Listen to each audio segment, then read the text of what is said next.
No spin, no bias, no censorship. I'm Dan Wootton. This is Outspoken episode number 245, and I'm very excited today. A special edition of the Uncancelled Interview coming up, because coming out of retirement after overwhelming demand, one of Britain's foremost broadcasters, Colin Brazier, making his Outspoken debut.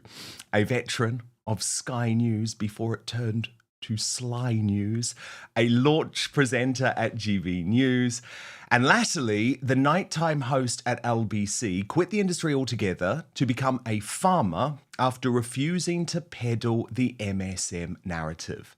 But he is here to outline, as shock figures reveal the UK will become a minority white country in just 4 decades, why what he describes as a population implosion will see our very way of life become unsurvivable, as countries with high levels of religiosity will inherit the earth.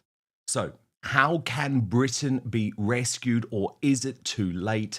We'll do a deep dive. Also coming up on the show today, is Nigel Farage really the UK's next Prime Minister, or could farmer extraordinaire Jeremy Clarkson be the British Trump?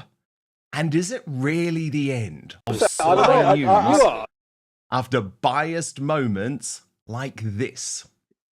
You are. You probably are. Don't keep casting aspersions on what I think. Calm down. I am commenting. Don't keep saying what I think. This is live on television. No, don't keep telling me what I think. This is what you do. You come on, you say, no one won the election. No, don't. You talk to me. I'm fed up with you telling me what I think. I don't care what you're fed up with. I don't care what you're fed up with. You can think what you like. I can tell you my opinion. Don't tell me what I think. I will tell you why I think you're reacting Alistair, you're being very... you are being a bit provocative here, and unnecessarily Well, sometimes politics is about passionate things. He is saying Gordon Brown is no longer legitimately in Downing Street. I'm saying if you look at the performances in the elections, Labour did worse than the Conservatives.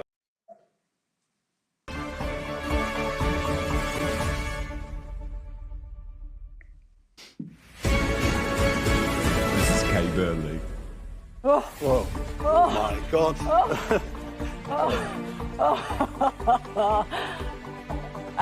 Yeah, I'm going. A comprehensive sweep, and it's. I think again, it's important. There's been a lot of negative commentary here, and I'm sorry that sort of slight atmosphere of mourning in this studio, and I apologise for sort of puncturing it. But of course, there are question marks about Trump, and they're legitimate question marks. I think it's fair.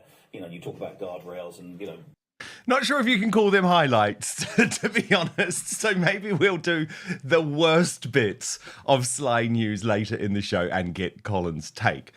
No uncancelled after show today, but don't worry, we are back a week from now. So please do sign up to watch on my Substack, www.outspoken.live. You can actually register completely for free to join the Outspoken revolution. Substack is an incredible platform. It is a free speech platform. The reason that I'm so determined to have you all become a part of it is because big tech cancellation and lawfare still remains a massive risk for independent broadcasters like me. Substack protects me from all of that. It's also a way that you get the Uncancelled After Show live and on demand first every single weekday once I'm back next Tuesday. But Colin Brazier is up, so let's go.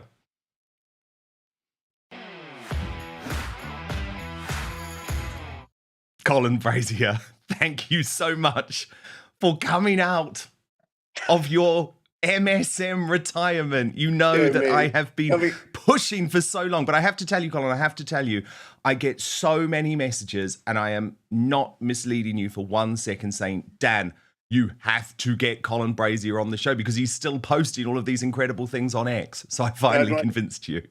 Right back at you. If I can indulge in a little light sycophancy, I want to say thank you for inviting me on. I want to say thank you for launching this extraordinary journalistic enterprise. I remember sitting by the banks of the River Thames months and months and months ago. We were talking about launching this, and I thought, well, Godspeed to you, Dan. You really deserve success, and this format deserves to work. But heck, there are a lot of headwinds, and you've pushed through them. Well done, you. Thank you so much. No, I do remember that lunch, and I wasn't in the best place, shall we say, after what had been a pretty horrendous few months. But I'm such a big believer, as I know you are, that our mainstream media ecosystem is completely smashed. And I think what's interesting about my perspective, but especially your perspective, because of course you did, how many years did you do at, and I apologize. 25, Dan. Yeah. 25. 25 years, and quarter of a century. We talk about this a lot. I mean, it's this odd journalistic settlement in this country that for centuries, you arrived at the truth by being adversarial. Whether that was in the courts, whether that was in Parliament, whether that was in newspapers. You worked in newspapers, I worked in newspapers. You could buy the Guardian or the Telegraph and you guessed that the truth was somewhere in the middle. You sat in the parliamentary chamber, the opposition said this, the government said that, the truth was somewhere in the middle. Lord Reith came along at the BBC 100 years ago and said, no, we're going to do away with all that. We are going to decide what the truth is. A group of people right now sitting in a corporate office in West London, whether that's at Sky, whether that's the BBC, will decide what the truth is. It's a nonsense. You arrive at the truth by being adversarial. You are taking up a position. It's on offer. I'm not compelled to subsidise it, as I am the BBC, which sticks in many people's craws. There has to be an alternative viewpoint. Yes, GB News was part of that story as well. We can talk about that later, perhaps. But, it is simply vital that we have a variety, a diversity of cognitive opinion, and that's what we've been denied really until the last 5, 6, 7 years.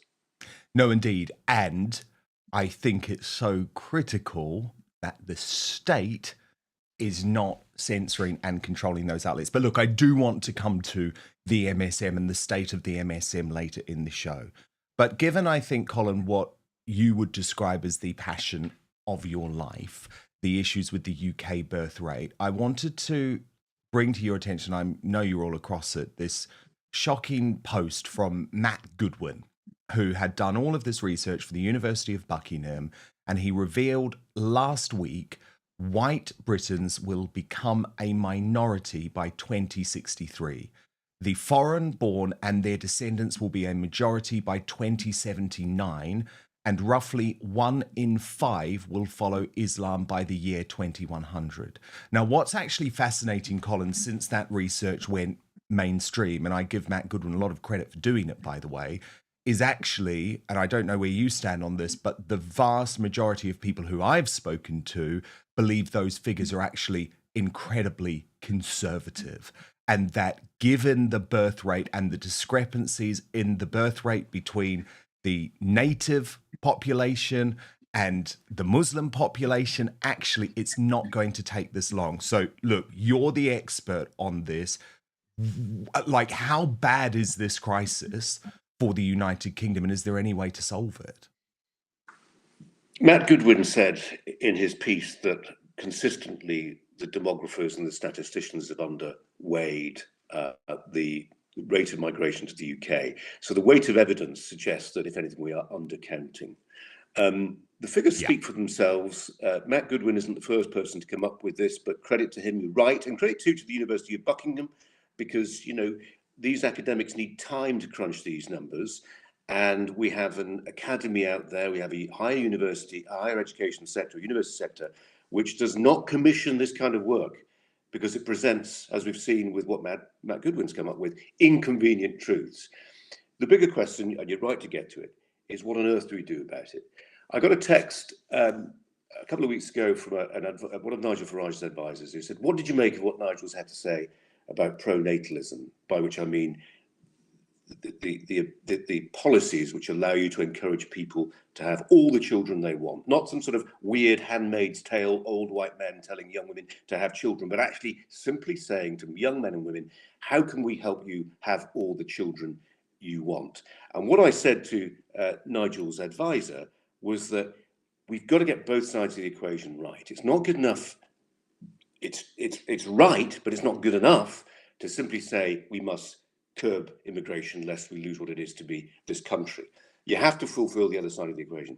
The other side of the equation, short term, is to make sure that all the people who can do the jobs that currently migration has been called upon to fill need to be to some degree more than we currently do, compelled to work. Yes, because Colin, sorry to interrupt, but I think it's worth pointing out, because of the political angle on this, you are actually opposed, I believe, because I read your column on this, you are opposed to Reform UK lifting the two-child benefit cap. I am.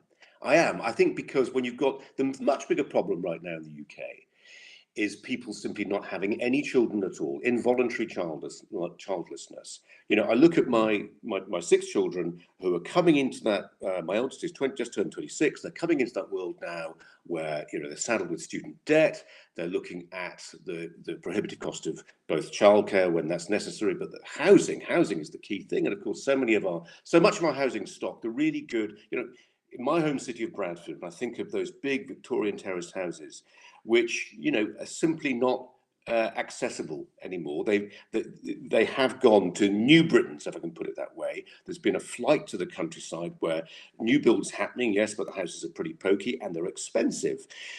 So how do we make that equation balance?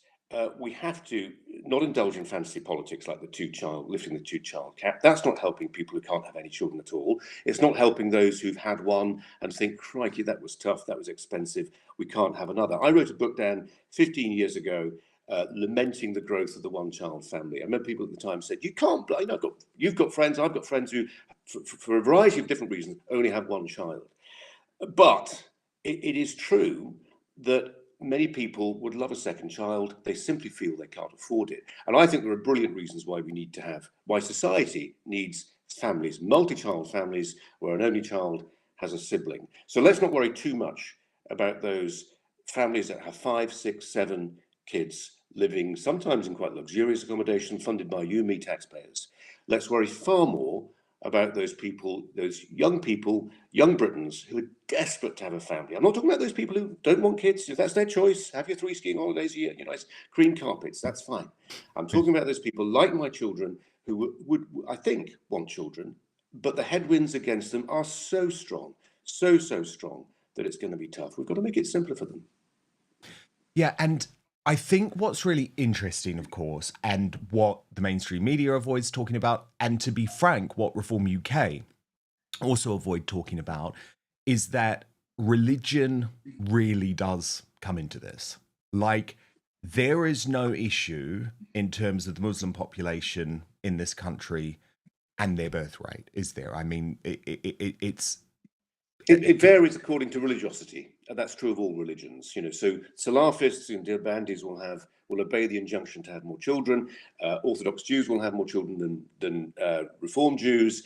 The Mormon, you know, the biggest birth rate in the world pretty much is in Utah because of the Mormons. Yes. So yes, what matters is religiosity. I'm a practicing Roman Catholic, but there are lots of Catholics who have family sizes indistinguishable from those of the broader secular population. Although you have practiced what you preach, Colin.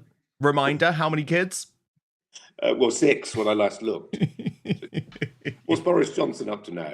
Oh, he's well overtaken you. He has well overtaken you. But does it matter? Does demography matter when we're having this conversation? Because I think this is where there is the biggest split on the right in the United Kingdom now, because you have Nigel Farage very, very conscious of his coverage in the mainstream media, very conscious of the fact that he believes that the only way he can get to number 10 Downing Street is with a significant Muslim vote, saying it just doesn't matter. Demography doesn't matter. They don't even really want to talk about this Matt Goodwin report. Whereas actually the so-called online right, as we're now described, I guess, say, well, no, it really does matter. It does matter to the United Kingdom as a Christian country, the demography of our country. And obviously there are a lot of non-white Christians as well. I'm not disputing that for a single second. But do you think demography and the changing demography of this country is part of the conversation in regards to birth rates? No, and in a sense, part of that is absolutely explicable, which is that demographic problems are 20 years away. And, you know, as with long-term infrastructure, as you could even argue for things like climate change, if you can't see it today, it's difficult to think too much about tomorrow. But the truth is, some very grown-up conservative politicians around the world are thinking really seriously about this. If you look at what Meloni is doing in Italy, having very candid conversations about birth rates, if you look at what the Hungarians have done under Viktor Orban, and I know that to some degree the jury's out on whether it is true that you can simply sort of bribe people, women not paying any income tax as soon as they have 2 children, whether how much that really works and whether culture matters more than economics, we can argue about that. But I think we've gone way beyond the point now where anybody can maintain that the state does not have a dog in this fight. It does. That's not to say, of course, that an individual that it's any business of the state to wag the finger at an individual and say, you must have children. Whether you decide to have a family or not is entirely a personal matter. But whether the state can remain neutral on the question anymore, given what you're saying and given some of the graphs you've flashed up on screen, Dan, showing what happens in 30, 40 years from now, the state can no longer remain neutral about that. And I look at the work of a friend of mine, Paul Morland, who's written 3 books now looking at this. Each of his books grow ever and ever more alarmist, I mean that kindly, about some of the projections we're looking at. People are putting their head into the sand. He's one of the people, Viktor Orban, who hasn't done. And I know it's easy to denigrate him. And if I can just make a very brief segue, Dan. Please. He flashed up a picture of me from 10 years ago. I looked a lot better. And I was on the border between Serbia and Hungary. Yes. My eyes were streaming because we'd been tear gassed, actually by Hungarian riot police. I'd like to get into this later if we can, because the way that day unfolded tells us an awful lot about the way the mainstream media work. But in terms of him, in terms of Viktor Orban, I remember just trying to tell that story in 2015 and 10 years ago. It was a real red pill moment for me, Dan. It really was. Because it seemed to me entirely explicable, entirely explicable what the Hungarians were trying to do. They were saying, no, you don't have permission to come into our country. You don't come into our country. And yet the way that story was reported by my colleagues was shattering to me. Maybe it's because I grew up in Bradford. Maybe because I still have family who live in Bradford. My late stepfather, I remember him telling a story about he was a taxi driver talking to a Pakistani taxi driver who said, this is our town now. Or my sister, one of my sisters who still works in the co-op, being called a white bitch by an irate customer. So I don't have that reflexive middle class view that racism's only ever a one-way street, that that changing demographic patterns or immigration doesn't have an impact on the working class in particular. It does. I've seen it. And, Orban has recognized that pronatalism and demography long-term are part of the solution. So where do you stand, Colin Brazier, on this growing debate about whether the UK should ban the burqa? Because I don't think it's easy for people like me who view ourselves on the libertarian side of conservative politics. This was obviously sparked, by the way, before I get your response, sparked by this question by the new Reform UK MP, Sarah Pochin, to Slippery Starmer in PMQs last week, and of course then caused the civil war within Reform UK, which I think, to be fair, and I had reported on this, had been bubbling under the surface, but it really caused it to erupt. So I'll get your thoughts, but first, this is what she said in Parliament. Given the Prime Minister's desire to strengthen strategic alignment with our European neighbours, will he, in the interests of public safety, follow the lead of France, Denmark, Belgium and others and ban the burqa? Yeah. Prime Minister.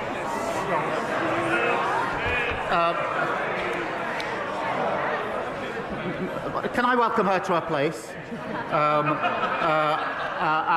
But I'm not going to follow her down that line. But now she is here and safely in her place, perhaps she could tell her new party leader that his latest plan to bet £80 billion of unfunded tax cuts, with no idea how he's going to pay for it, is Liz Truss all over again.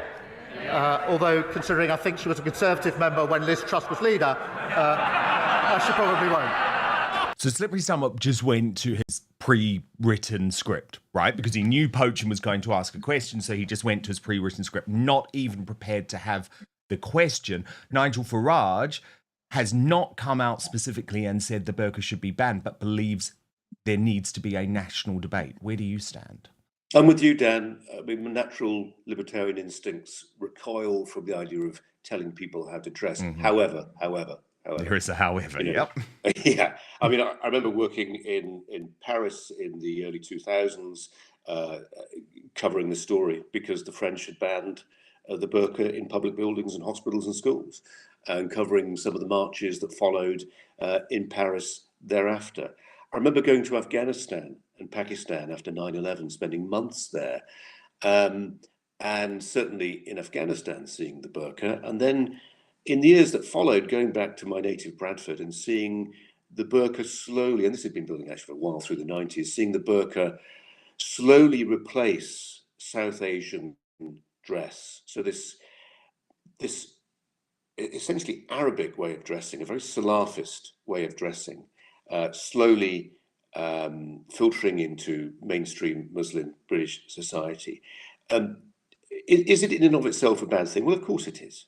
Of course, we read so much from faces, and particularly from people whom we don't know, and particularly in communities where there is so little trust, there is so little social cohesion, and for people to set themselves apart and become, by dint of the way they dress, self-segregating, is really dangerous. Honestly, Dan, I don't know what the answer is, and I can understand why Nigel would be wary of offering an immediate prescription.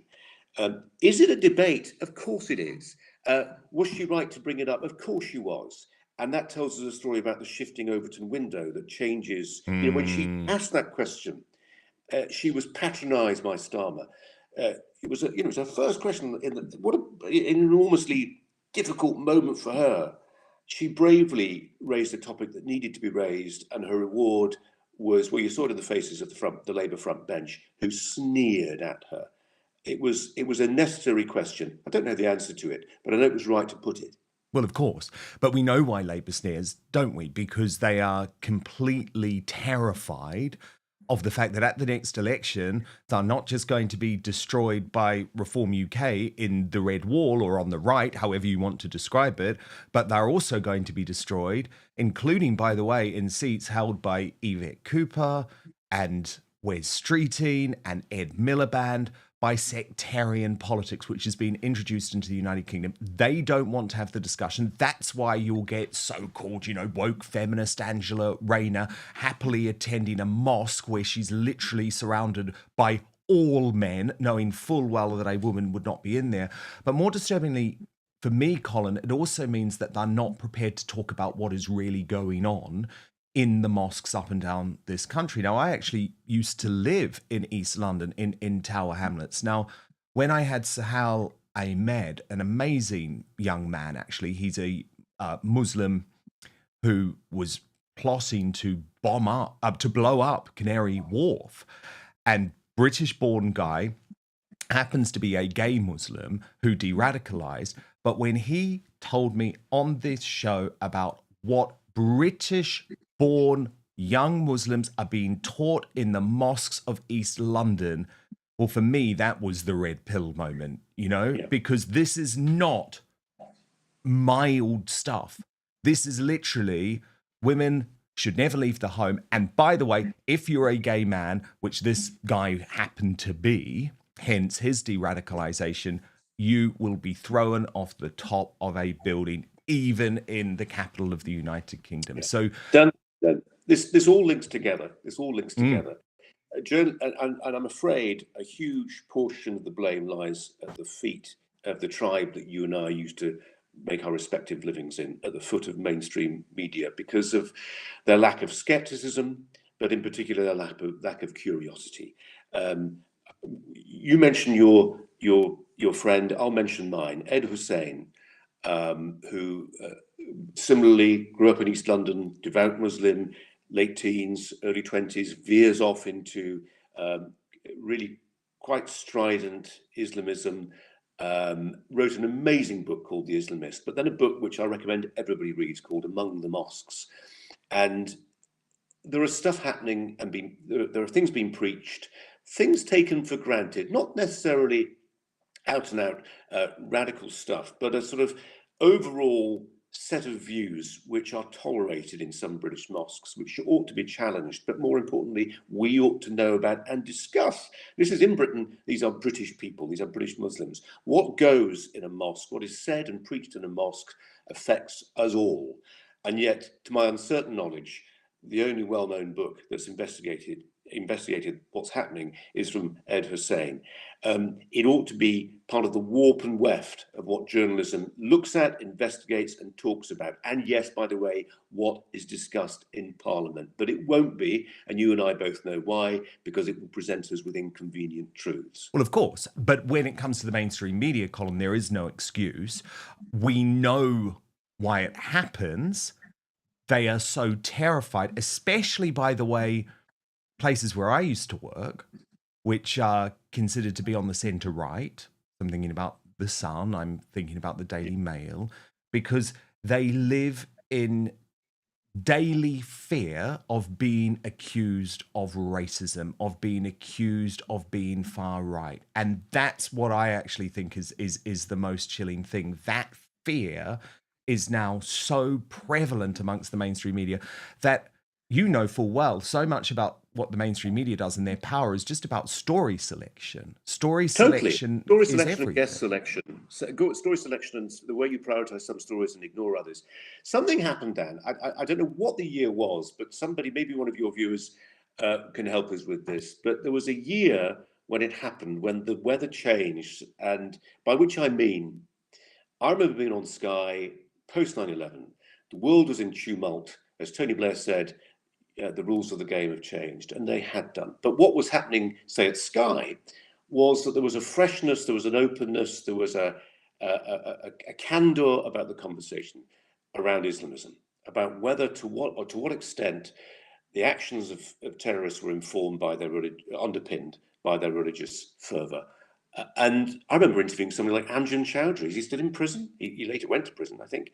Outspoken Islamist, firebrand preacher. But I remember I must have interviewed him 4 or 5 times, in a very open, critical way. And at some point in the noughties, that changed. At some point, it became difficult, and it's now become impossible, to question whether there is any linkage between the creed and how it's practiced. I don't know when it happened. I can guess as to why it happened, but it's left us in a much worse place because sunlight is the best disinfectant. I hate this idea, and I'm sure you do as well, Dan, that somehow you can't talk about certain things because you don't fit.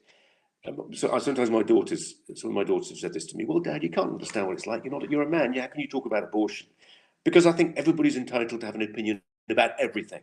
There's brilliant. There's Amjad Chowdhury, and I'm not a Muslim, but I am British. I can have a view on the way Islam is preached, just as Amjad Chowdhury can have a view on how my Christianity is preached or how secular Britain goes about its business.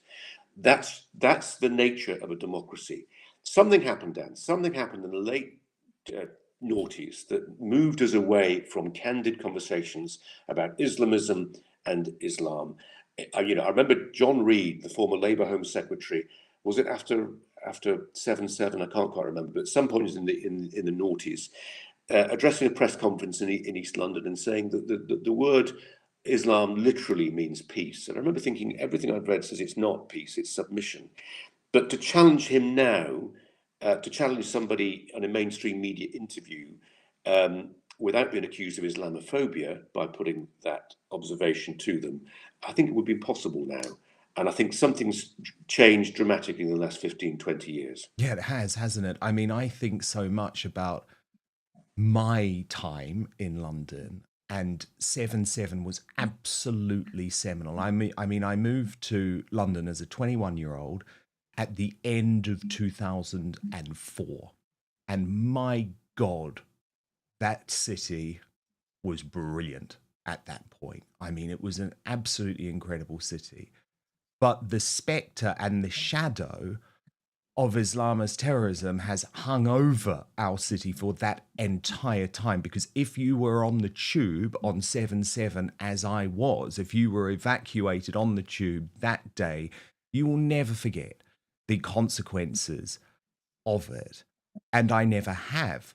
But what I have seen is our reaction change. And after the Ariana Grande bombing, when the whole country and the whole media, from the British bashing corporation with their big concert down, decided that the response was don't look back in anger and let's talk about bumblebees and let's talk about the resilience of Manchester, which is obviously an incredible thing, rather than the fact that Islamist terrorists, homegrown, radicalized, had actually blown up youngsters, was so fundamentally shocking to me. But I see a change, and I saw that change. It was a moment in time. I was actually broadcasting live here on Outspoken at the time.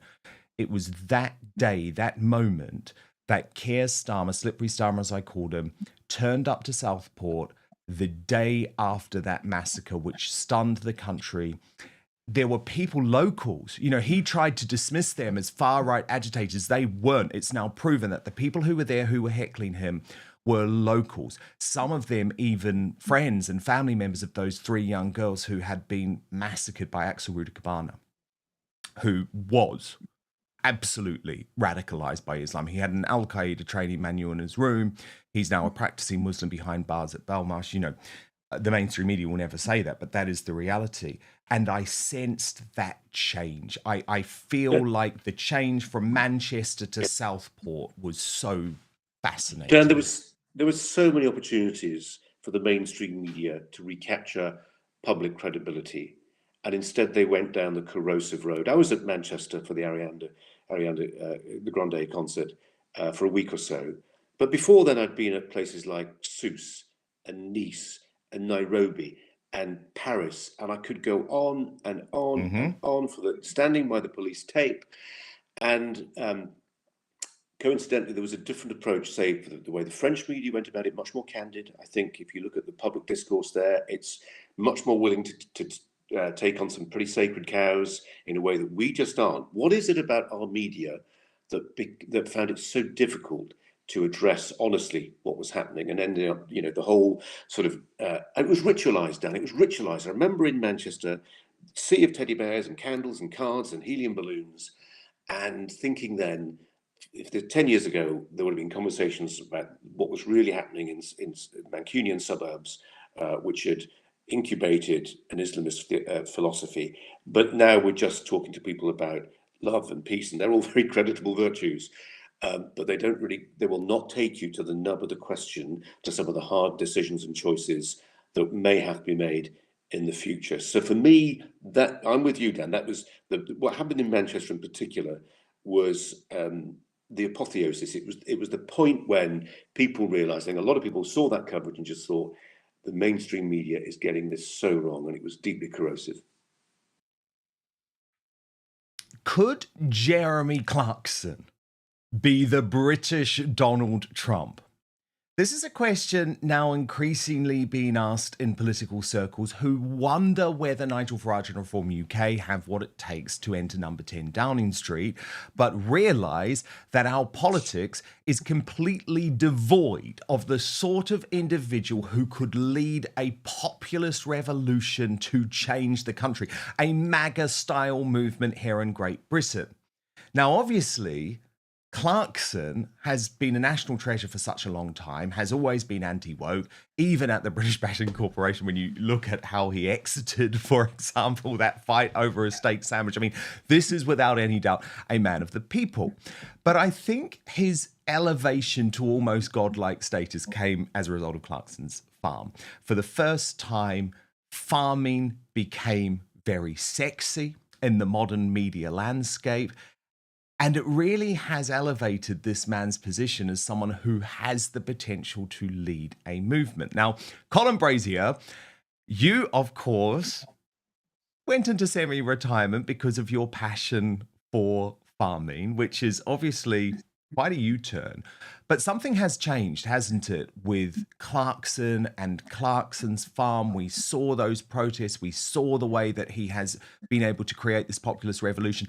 I guess maybe the big problem is that he's not mad and he can't think of anything worse than trying to become Prime Minister. He's got the gifts, Dan. Yeah. He's got the gifts. Yeah. And I remember going to protest in Whitehall hearing him speak there. You may recall he had the little set to with Victoria Derbyshire from Newsnight at the time, which he had brilliantly. But he spoke so well, he spoke so passionately, he spoke knowledgably as well, because he now knows whereof he speaks. I know he's got the lolly, I know he's got the money, and when he says on Clarkson's farm that this year we made 13p or whatever, it doesn't really matter because he's got squillions from his TV exploits. He didn't need to be speaking, actually, at that farmers' protest. He does it because he loves farming. And I think I've come to realise something that he probably came to realise years ago, which is that farmers are the best of us. They really are. Funny enough, I was reading just before I came on air an email from a friend of mine, a farmer in North Yorkshire, who was the long email which he was writing from the hospital in Middlesbrough, where he's recovering from 8 broken ribs, a punctured lung, and various other injuries sustained when his tractor overturned while he was plowing a field on an incline. The rates of injury and death in British farming are depressingly high still. These are people who literally give their lives to feed the rest of us. When I semi-retirement, went to the Royal Agricultural University at Cirencester, which had some great things going for it and some not so great things about it. But the best part of it was the weekly visits to farms. And in all those visits to large farms, small family farms, big corporate enterprises, regenerative, the whole sweep, what was absolutely the common denominator was every single farmer I talked to. Clarkson came up, Clarkson's a hero. Thank God for Clarkson. He's demystified farming for a generation of people who do not know what's happening on the other side of that hedge. He's been brilliant for public understanding.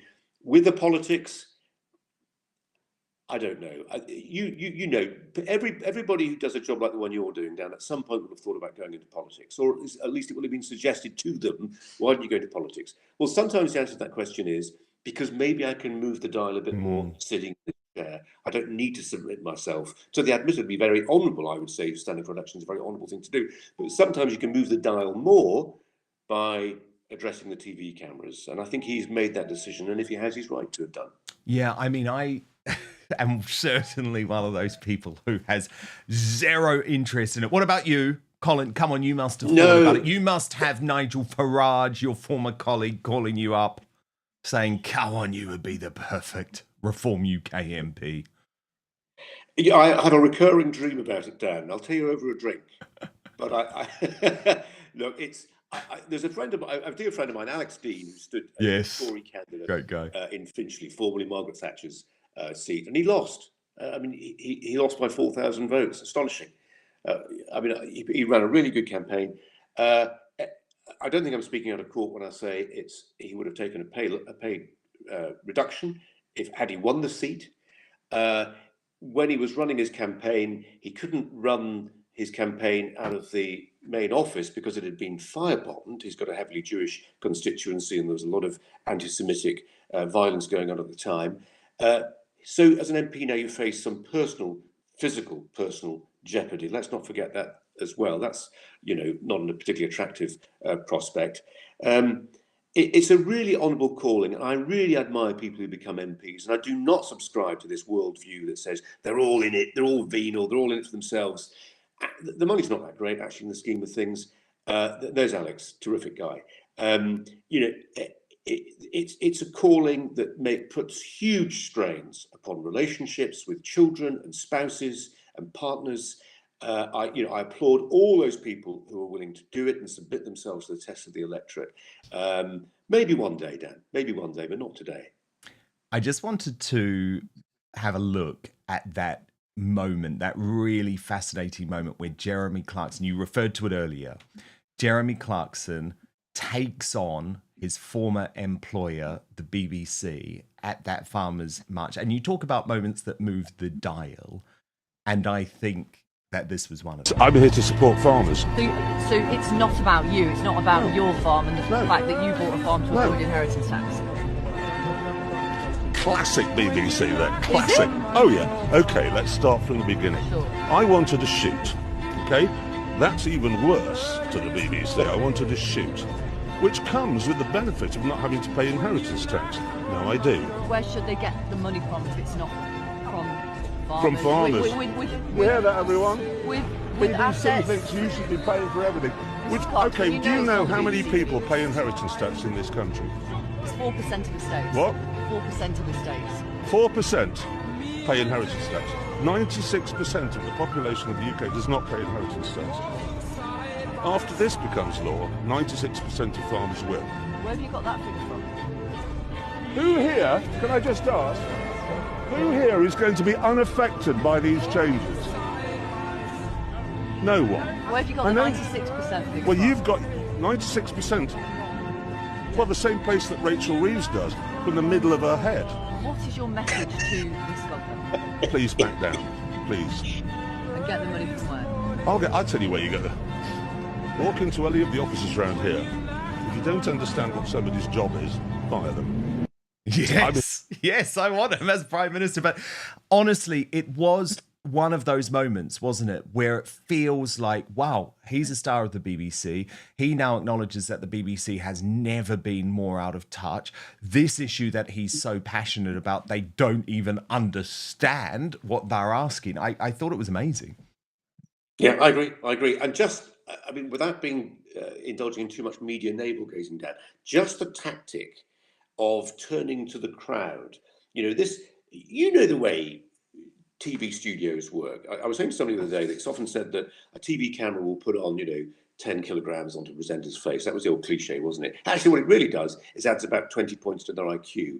Most of the people who work in mainstream media studios, and I include myself, are not as clever as many of the general public think they are. It's just that you happen to know first. You're at the centre of the information matrix and you know what's going on. And you develop the habit of being withering. Victoria Derbyshire was doing it there. There's that withering, slightly sneering, contemptuous, Paxman used to say, the relationship between politicians or the person you're interviewing and a journalist ought to be that between a dog and a lamppost. It's a horrible attitude. It's a horrible, horrible attitude. Allowing yourself to be bullied or being bullied by somebody in a TV studio. It happens all the time. It was up with Jenrick just the other day, Good Morning Britain. You see it all the time. What Jeremy Clarkson did so brilliantly there was he said, no, it's not just you and the weight of the BBC behind you and me. I've got all these people, and he brought them in. So as an act of sort of slightly panto choreography, it was absolutely peerless. He is brilliant at that, but he also just refuses to be bound into that omerta, by which I mean, if you'd been a lifelong employee of the BBC, you never slagged it off afterwards. I suppose that would have applied to me at one time as well. I got 25 good years out of Sky News, and I'm very happy to slag them off now. I consider that to be part of my responsibility, in a sense, because there were people who, in the early days at Sky, thought it was one thing, it became something else. Clarkson's the same. He does not feel that he owes the BBC a living. He was one of their stars, and he helped put viewers on.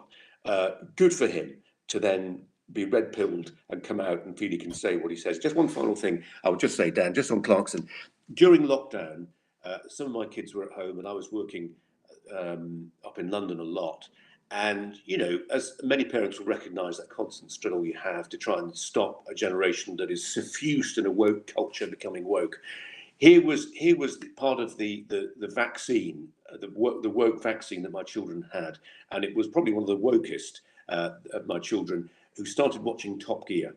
She doesn't have any appreciation of cars. She's not a petrol head, but it was brilliant that kind of take the mickey humour, very British sense of humour, very anti-woke. And they, she and some of my other kids, they really got that. They became addicted. They're addicted to Top Gear. And Jeremy Clarkson. And actually, I was thrilled by that. I love the idea that in a culture which just makes them, Doctor Who and all that garbage, here was Clarkson, the voice of common sense. Indeed. And I think we both agree that club that these folk from the mainstream media used to be part of needs to be smashed. And also, actually, too, I think you're so right to point out that combative style of interview doesn't achieve anything now. And now that we have long-form podcasts which made such a difference during the US election, there's a realization that actually that's probably the most illuminating way to really find out who someone is, rather than some 5-minute clash in the studio of Woke ITV or the British Bashing Corporation. But look, I do want to talk about Sly News, okay, because you were there for 25 years, and of course, things have really changed. So in just one moment, we're going to go into the end of what was once the country's most important rolling news broadcaster. But first, something really important to talk to you about: scammers and spammers who are out there to ruin your life. Now, we've all experienced more and more of those spam emails, text messages, and robo phone calls. Not only are they annoying and time-consuming to deal with, but they usually represent a gross invasion of your private information that can cause vast financial and reputational damage. I mean, how the heck did they get your information in the first place?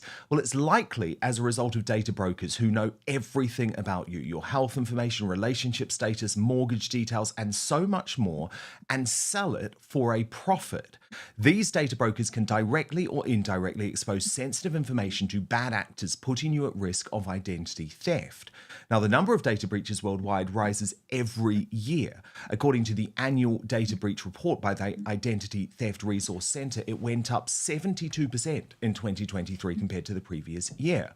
This means you and your loved ones are also at constantly increasing risk of data breaches, as a growing list of data brokers hold your personal information. Your personal information, can you believe this, being sold or published online without you even knowing about it. Now, the consequences of that can be shocking. Health insurance companies could actually raise your rates based on your online activity. Huge loans have been taken under people's names without them even knowing about it. And scammers have even started to use AI to mimic the voices of friends and family to trick victims into sending them money. These imposter scams rely entirely on the voice data they can find online. While you can ask these data brokers to delete your personal information, the process takes hundreds of hours to do manually and requires repetition. The good news is that today I have a solution for you that I use and personally endorse. Go to incogni.com/outspoken and get 60% off an annual plan. Incogni reaches out to data brokers on your behalf, requests your personal data removal, and handles any objections from their side. And the whole process is automated, ensuring that your data stays off the market by conducting repeated removals and taking down your data if it pops up again. This is what makes the yearly subscription especially advantageous. So I do the annual plan. It's just so brilliant. I get emails that are constantly taking me off these lists, and it is a simple process. You just create an account, grant Incogni the right to work for you, and they will contact the data brokers on your behalf to request your personal data removal. So go to incogni.com/outspoken and get 60% off an annual plan right now. It could be the most important decision you make. But now, back to the show. The end of Sly News. This would once be a horrifying prospect. I mean, this was the way for so long all the mainstream media would get their information. Certainly when I was working in newsrooms, Sky would be on 24/7. It was effectively the wire feed for the industry. But so much changed after Rupert Murdoch sold the broadcaster to the hard left US corporate Concast, and yes, I did say Concast, which also broadcasts MSNBC in the States. And guess what? Go woke, go broke. The ratings have plummeted. New figures show it lost £80 million in the past year. All the big names from Eamon Holmes to Kay Burley have been sacked because they were simply on too much money. And now the broadcaster is preparing to go online only, effectively admitting the end of their business, because trust me, no one is watching Sly News online. No one is watching the Electoral Dysfunction podcast with Bev Rigby and her lefty mates. Someone who was there, of course, during the golden days of Sky News, because it was Sky News back then, it did a good job, was Colin Brazier. He was, of course, alongside me, a launch presenter at GB News as well. But Colin, you really became a household name as a result of your time at Sky, 25 years. How disappointed are you to see the decline of this broadcast, which, Colin, there is no doubting it now. I'm sorry, there might be some individual journalists there, but this is now an activist organization, Sky News. Every decision they make when they cover the news is coated in wokery. No, you're right, Dan, you're right. I remember retweeting something that Andrew Neil said about Sky News, and I retweeted it with a twist and said it's become a place for activism, not journalism. It's become the paramilitary wing of Channel 4 News. I remember just at the beginning of lockdown, so was it 2021, and driving up from Wiltshire to go and do my shift at Sky, and I wasn't doing my usual shift. I was filling in for somebody else who was off sick, and the producer called me and said, "Well, okay, what we do, you'll be at your presenter's desk, and then at 8 o'clock, you will get out of your desk, from behind the desk, you will stand at the big news wall, and we'll take a live shot of Boris Johnson in Downing Street, and we'll take a live shot of Keir Starmer leaving the opposition wherever he is in North London, and they'll be clapping for the NHS, and we'll have a picture from Wolverhampton of members of the public doing the same, and then you will start clapping, and then you go back to your desk." And I said, look, I didn't get up from my desk and applaud at the news wall for the last load of heroes when they were coming back in coffins from Afghanistan and Iraq into Brize Norton. If you deify any one group, you forfeit the right to criticise them when the wheel of news fate turns half a click, as it always does, and it has done with nurses. Nurses are just like the rest of us. There are great nurses and awful nurses. There are kind nurses and cruel nurses. And to assume that they are some monolithic block who can only be worthy of praise was a dangerous journalistic precedent to set. I said that to the producer, and I said, look, I'm not prepared to go to the wall for this at the end of the day, because I've got, I'm a widower with 6 kids, but I really don't want to do it. And fair play to him, it didn't, push did not come to shove in that instance. But for me, that absolutely encapsulated how Sky News had moved from an organisation which simply told you how it was to one that told you how to think. Totally. And we saw it happen, didn't we, at GB News, because they didn't really appreciate that GB News was going to be a threat. I mean, you left and that was a big deal, but you left because you admitted, I have an opinion now, and I'm going to acknowledge that I have an opinion now. And what happened, of course, Colin, is it was bloody difficult. We know what those early days were like at GB News, okay? I mean, I think I've still got some... Well, if I was woke, I'd say that I had PTSD or something from, we'd been used to working in studios where, the lights turned on and you could throw to the correct clip and, the sort of basics. You could hear your guests, the basics. But they laughed over at Sky News. They treated the launch of GB News with such derision, and they continued down this woke path. Do you remember they were broadcasting something called the Daily Climate Change Show, which was like, I think it was half an hour a day of just fair porn, ludicrous fair porn of Buckingham Palace being flooded and that type of thing. Dan, what everybody needs to remember is that it was all part of a corporate pitch. Yeah. And by the way, predates the takeover of Comcast. Of course, Sky did a half an hour environmental show which nobody watched because they were greenwashing. The company was greenwashing. Part of the decontamination strategy, because of Sky were very sensitive to the previous ownership of Rupert Murdoch, and somehow they felt that was discreditable. So we're going to plant loads of trees, and we're going to have a half-hour show about climate change. Meanwhile, in the background, stuff was happening like the Inclusive Language Guide, which for me was probably one of the final nails in the coffin there. We're recommending you avoid using words like mother, father, brother, sister. I remember thinking, as this thing came down, and by the way, that wasn't directed at journalists, it was for the entire company, but inevitably it was going to have a sort of chilling effect on what you said, even on air. I remember thinking, there are 30,000 people who work for this company. If you put this Inclusive Language Guide from Sky to the Nigerian security guards and the Filipino cleaners and the guys working in the kitchens, it would never pass muster. But these are people who are not interested in democratic processes, I'm afraid. No, they're absolutely not. And of course, what happened is their ratings tanked, right? So actually, GB News, this insurgent force, we had no budget. We may have had no technology that worked. But actually, Colin, and remember, Andrew Neil left and you had to take over the 8 p.m. show. I was on at 9 o'clock for 3 hours a night at that point, 5 days a week. But there was such a desire for some organization to take on that establishment narrative that actually, I would argue, against all odds, we were able to pretty quickly overtake Sly News in prime time in the ratings. And all of a sudden, there was panic because it was like, oh shit, they're not a joke.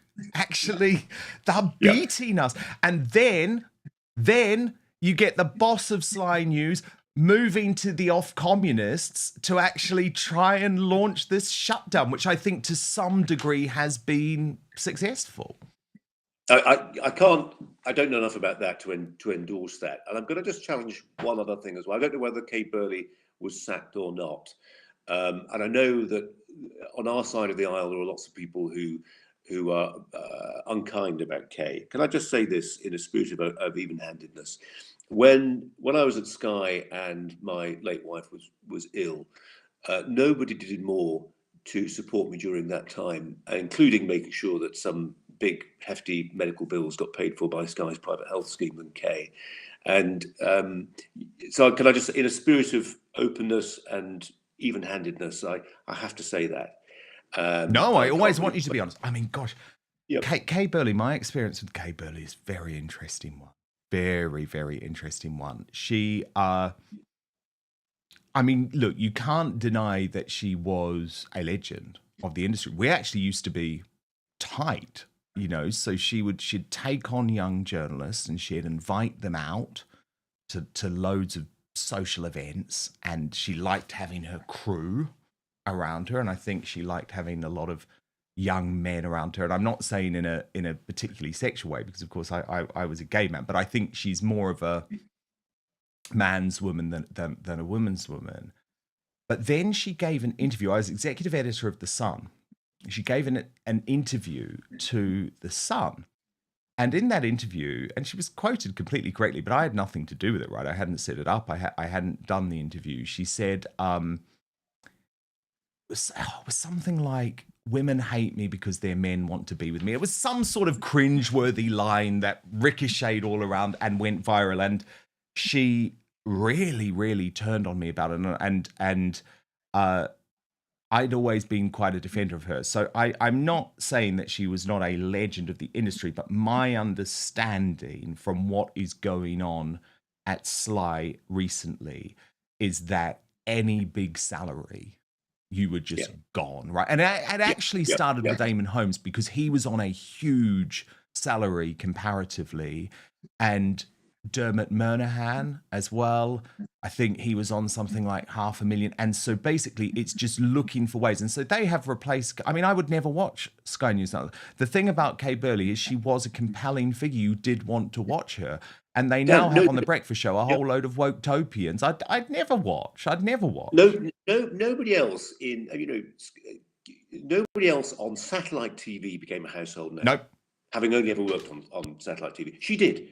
It's amazing. And when she started in newspapers, it wasn't a particularly pleasant place for a young, thrusting woman to find herself. So, I know there's lots of people who will look at what is said on air and happens on air and et cetera, and find fault. All I can say, for me, she was a good friend, and I'm always very reluctant to criticise her. Look, there is a broader point about Sky and the way it's gone, and the viewers were never there, and it always massively boxed above its weight, because, as you rightly say, Dan, it was on in newsrooms, it was on in Downing Street, it was on in the White House at one point during the fall of the Saddam regime in Baghdad.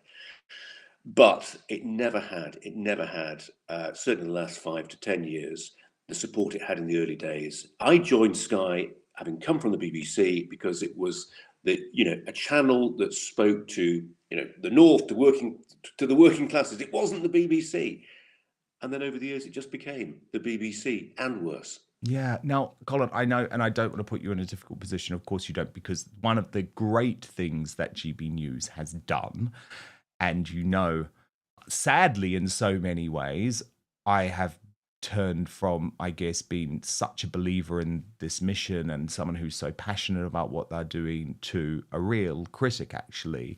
But one of the great things that they have done is bring back the Brazier angle as a column. Now, given their treatment of you was pretty appalling, was that talk to me about that decision to go back when they asked? So no, fearless line of questioning, Dan. I appreciate it. I filed my latest column yesterday. It was number 31 consecutive weeks of writing a column. And look, the farming is really important to me, and I really enjoy sitting in my tractor. That is my happy place. That said, people have said to me, one of my sisters said to me, Colin, you can't let this go completely. A guy called Jake Wallace-Simons, brilliant writer, said to me, you can't walk away from this. And actually, GB News, by coming to me and saying, write us a weekly column, make me think about the news again every week. And I am being sucked back in. The mere fact I'm sitting here talking to you now is evidence of that to some degree. I'm going to meet the Sunday Telegraph next week. I had a meeting yesterday with a conservative intellectual periodical editor who seems to have made me assistant editor. So I am... You're back! No, I'm sort of semi-back. I'm so because happy. We all need to put it down. We all need to put our shoulder to the wheel. Yes. We are living in times of existential crisis, and it's not good enough just to say, Dad, what did you do during the war? I did naff all. I want to be able to say, actually, I did my bit in the culture wars. It's been a privilege to be in the trenches with people like you, and Godspeed to Outspoken and the work that you do. Well, no, I am so happy you're back. The next time I get you back on Outspoken, Colin, we're going to talk about the news. But I think it's been so important today to hear about these wider themes. I think you are such a hugely important voice.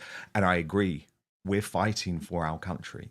We are truly fighting for our country at the moment. And it's so important. I mean, we're so different, aren't we, in our how we do things. But I think having people who are prepared to fight in so many different ways, I view you as a real intellectual. It's absolutely important. So please do come back, Colin, very soon to Outspoken. But thank you for being out of semi-retirement. But I just thought it was important to take a look at what I would describe as the lowlights of Sly News over the years. None of them feature Colin Brazier, of course, but they do feature a lot of Adam Bolton. Here he is, head to head with Alistair Campbell.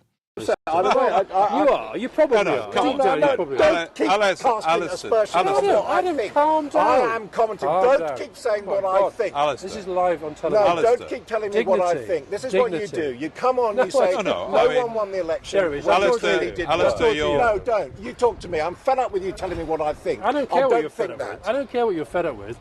You can think what you like. I can tell you my opinion. Don't tell me what I think. I will tell you why I think you're reacting Alistair, you're being you are being a bit provocative here and unnecessarily. Well, sometimes politics is about passionate things. He is saying Gordon Brown is no longer legitimately a downing street. I'm saying if you look at the performances in the elections, Labour did worse than the Conservatives. No. And then there was the moment when Kay Burley questioned the girlfriend of a serial killer about their sex life. Do you think if you'd had a better sex life, he wouldn't have done this? Maybe, but I don't know that now, do I? I don't know if he was even doing it when we did have a sex life. I really don't know him at all. Although nothing was more famous than her brutal question of Peter Andre, who ended up ending the interview in tears. You might feel if Alex Reid then turns around and says that he wants to adopt the kids. No one is going to take my kids away from me. Nobody. Nobody is going to take my kids away from me, and I will fight to the death for that. Sorry, that just... I didn't expect that, I'm sorry. But as I said, we did tell you we were going to... Yeah, but I didn't know what was said, but that's fine. Nobody's going to take my kids away from me, and I will die for those children. So if Katie came home and said, Alex, it's not going to happen. I'll tell you now, I will go to court. I don't really want to talk about this, okay? Sorry. We didn't mean to upset you. Are you okay? Yep, I'm fine. Talk to me about the tour.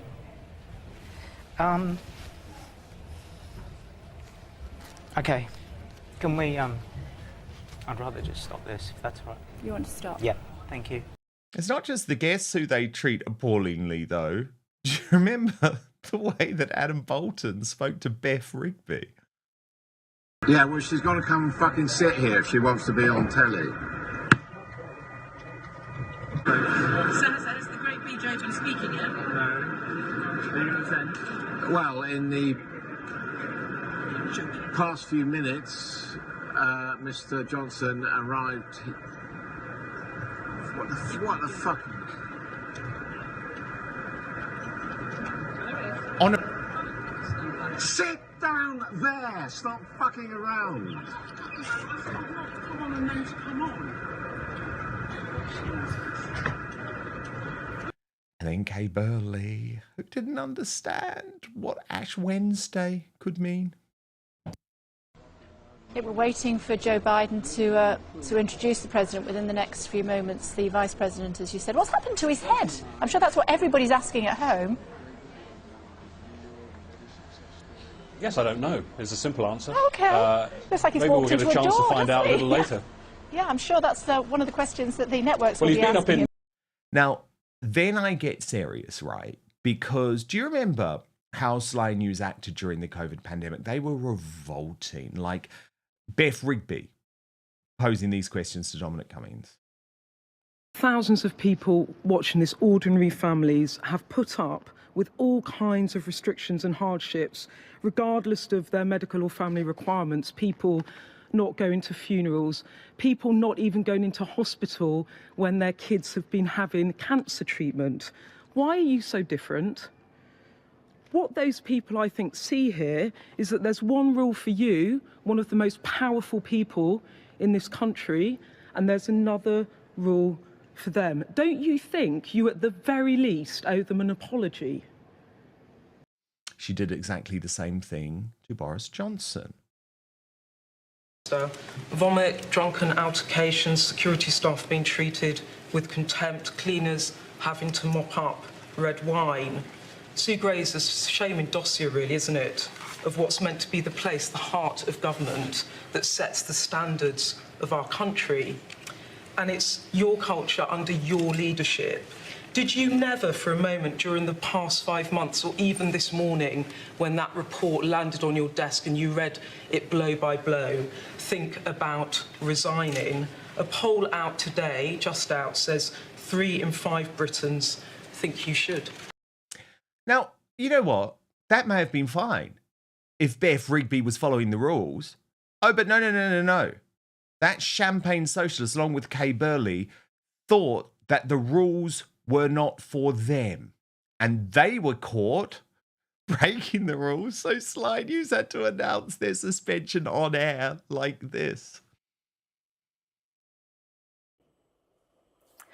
Some news about Sky News now. A small number of Sky News staff attended a social event in London last Saturday evening, during which COVID guidelines were breached. As a result of an internal review, Sky News presenter Kay Burley has agreed to be off-air for 6 months, and political editor Beth Rigby and correspondent Inzamam Rashid have agreed to be off-air for 3 months. All of those involved regret the incident and have apologised. Everyone here at Sky News is expected to comply with the rules, and the company takes breaches of this very seriously indeed. Champagne socialist hypocrites at Sly News. They're always the best, aren't they? Then we get to the election of Donald Trump. Oh my God, they weren't happy. A comprehensive sweep, and it's I think again it's important. There's been a lot of negative commentary here, and I'm sorry that there's sort of slight atmosphere of mourning in this studio, and I apologise for sort of puncturing it. But of course there are question marks about Trump, and they're legitimate question marks. I think it's fair. You talk about guardrails, and They're hardly ever called out either. They were by that guest. Oh, and they also were by Tommy Robinson. What was my alleged offence? put one in my face.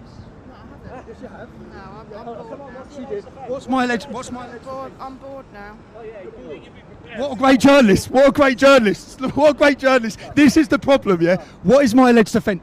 Your alleged offence is charged with refusing to leave an anti-Semitism protest in London. He's charged with failing to comply a Section 35 direction excluding a person from an area. So do you plead guilty or not guilty to that? The judge. Then Kay Burley on election night appeared to climax when she saw Labour had a landslide win.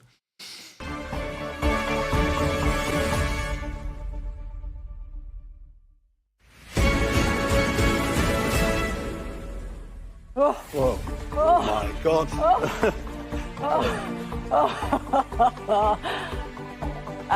Yeah, I'm going. It's the light blues that we're going to spend a lot of time looking at, aren't we? Because this is what's... It may be that Reform have only picked up, was it 13 seats in the exit poll? Yeah. But it's just how much they're splitting. You need to shush. It's how much they're splitting the vote. It's how much they're splitting. We're too excited. We're ungovernable already. I find you not.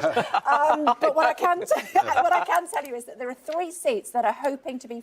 They're literally just having a party. They were celebrating. They weren't even trying to hide it. But look at what happened when someone on air criticised the mainstream media coverage of Axel Rudy Cabana and the whole Southport cover-up. This is actually how they act when someone puts out a narrative that they're not happy about. Yep, well, let's look at that again. Oh, yeah. Nope, she wasn't happy. And these days, they can't even get their technology right. The numbers today are clearly disappointing. We want to see inflation coming down after the cost of living challenges that people have been through this last few years. And it goes to mute. They still can't sort it out, so cut back to studio. I think we've got a problem there with the sound again. No, you have a much bigger problem, Sly News. You have a much bigger problem, and it's not the sound.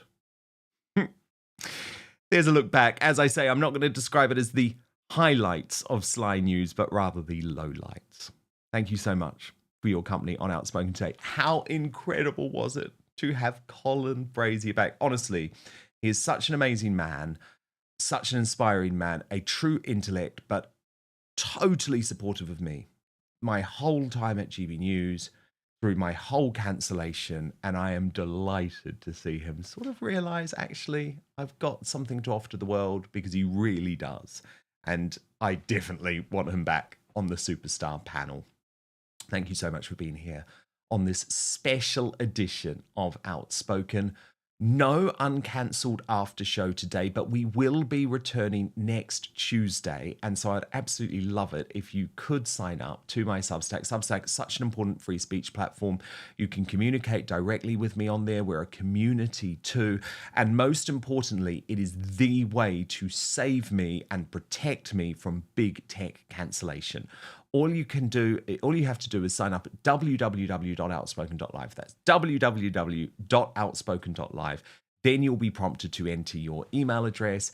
And as I say, it would mean the world to me if you could be part of our growing Outspoken community. There it is. Just type your email address, click the red button.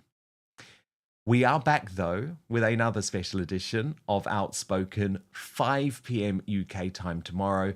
Midday Eastern, 9 a.m. Pacific. Hit subscribe right now if you're watching on YouTube and Rumble. Turn on the notification bell, and then you'll be alerted to our new episodes. And most importantly, I promise to keep fighting for you.